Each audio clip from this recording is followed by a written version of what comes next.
I auditioned. I just went and auditioned. I honestly didn't think I had a chance of getting the job. Most animated films of this kind of scope and magnitude, lead roles are A-list actors, and but I'm a huge Disney fan, Disney nerd, as I have coined, and so I was like, my agent called and said, hey, they're auditioning for this new Disney animated musical, and I said, well, please, whatever you do, if it's the last thing you do, get me in on that. I'd love to go audition for that, and I did. I went in, I read, sang a song for them, and they said, oh, okay, well, here's our music. Why don't you go over that, come back in a couple of days, and I did that, and I guess they liked it enough to give me the job. What was the most challenging aspect of the film for you, making the film process? I guess it's, doing all the voiceover, but by yourself.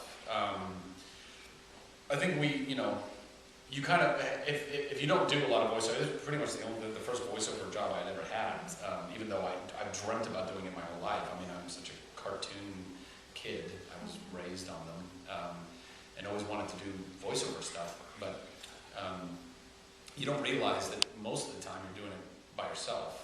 You don't get to do a lot of interactive stuff. I think like the casts of The Simpsons and Family Guy, like they've got it down so tight now that they all can be in a room together and they can all interact and do all the scenes together. But with something like this that takes over a year, in 6-week intervals, I'd go in for like 6 hours, and it was always on the weekends because I was doing Chuck all week, and then I'd go on a weekend, and Mandy was busy doing other things, so scheduling, it's logistical nightmare to get everybody together.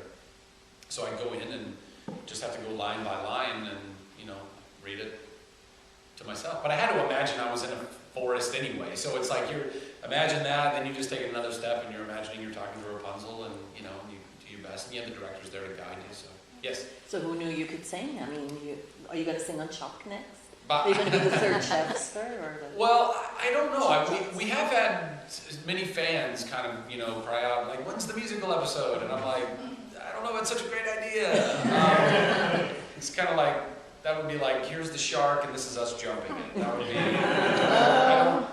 like Buffy and Scrubs and different shows that have done that, I feel like they have a premise or a tone of this show that can support that.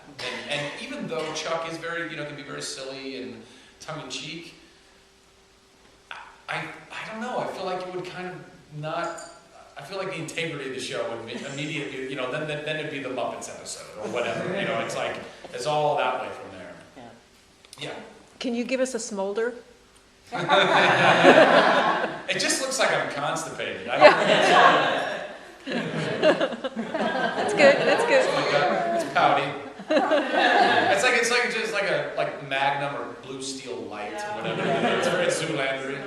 Well, I mean, first I think what really grabs you is just how beautiful it looks. I mean, it's you kind of. I haven't seen it in 3D yet, which bums me out. We got to see the 2D version, which is still great. I mean, it's an amazing film, but I really feel like when I go and see it in 3D, I'm going to feel the same way I felt like when you're watching Avatar and you're on Pandora. I mean, it's like this really vibrant forest with, all this, like, really, these colors. And it's just a really beautiful film in that regard. And then, other than that, I think what surprised me was just how well, when you're having to record by yourself, all those scenes and characters interact seamlessly. I mean, I knew I wasn't doing those scenes with Mandy, and I'm like, oh, it's like I did those scenes with Mandy. I mean, it's really cool how it all comes together. Yeah. Oh, yes, you. The script was already working, or there was changes during the process? Oh, there were definitely changes all through the process. Yeah. I mean, that's kind of one of the benefits of doing an animated movie from a studio standpoint is that you can tweak it up until the end.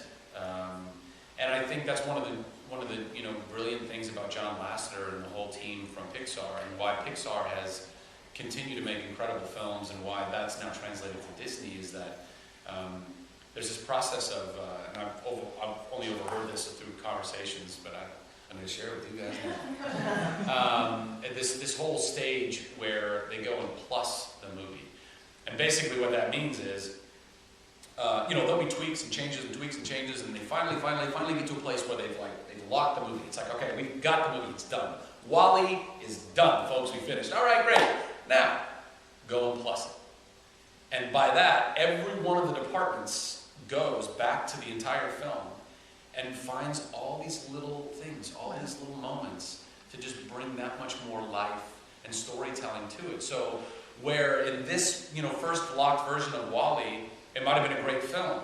Then after they go and plus it, and you see his little visor go like that, just that little bit, it kills you. You know what I mean? It just brings you he's not even a real robot. He's an animated robot, and you feel for him more than you feel for real actors doing other movies. I mean, that's how good those guys are. And so when I found out that Lasseter and that collective genius was going to be overseeing all of this, I'm like, I'm in great. Dan wrote a great script to begin with. I mean, the template was there and informed me about who Flynn was and all of these things. But they were very open to little bits and pieces because I got to have a really fun, playful character. So with a lot of the comedy, I would already have some alts that maybe the punchline was are you coming, Blondie, or whatever.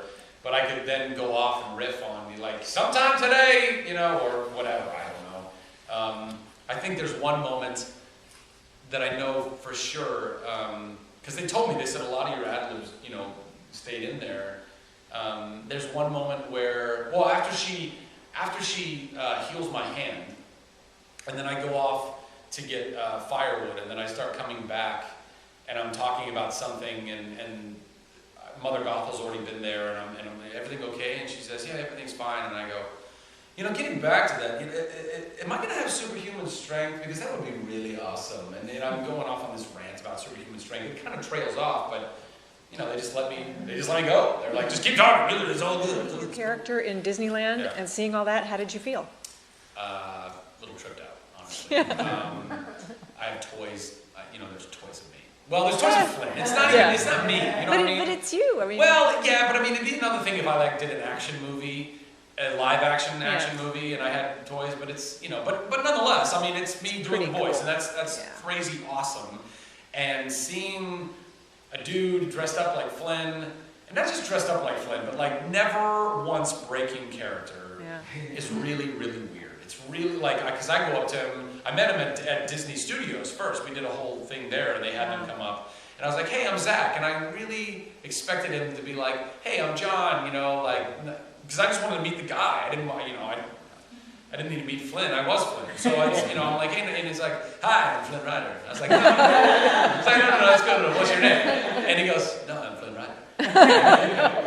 And it was really, really weird. But on the flip side of that, I go, kudos to Disney for having always stuck to their guns and never, ever, ever breaking those characters. Not just them, but all the characters in the park for the last 50 some odd years or whatever, 60,